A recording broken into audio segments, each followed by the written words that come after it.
ಬೆಂಗಳೂರಿನಲ್ಲಿ ಸುರಿದ ಧಾರಾಕಾರ ಮಳೆ.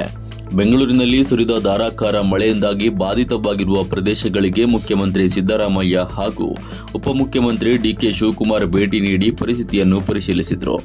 ಈ ಸಂದರ್ಭದಲ್ಲಿ ಸಚಿವ ಕೆಜೆ ಜಾರ್ಜ್ ಸೇರಿದಂತೆ ಬಿಬಿಎಂಪಿ ಹಾಗೂ ವಿವಿಧ ಇಲಾಖೆಗಳ ಹಿರಿಯ ಅಧಿಕಾರಿಗಳು ಉಪಸ್ಥಿತರಿದ್ದರು.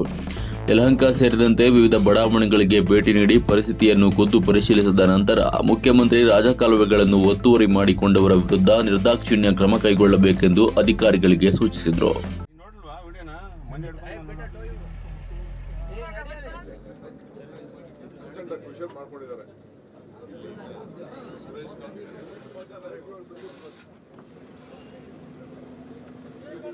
ಪ್ರಾಪರ್ಟಿ ಬರುತ್ತೆ ಸರ್, ಇದು ಕಾರ್ಲೆ ಪ್ರಾಪರ್ಟಿ ಸರ್, ಇದು ಬ್ಯಾಂಕ್, ಇದು ಕ್ಯಾಶ್.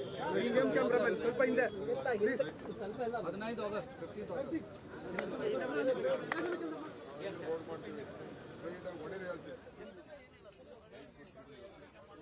ಸ್ವಲ್ಪ ಹಿಂದೆ ಸರ್.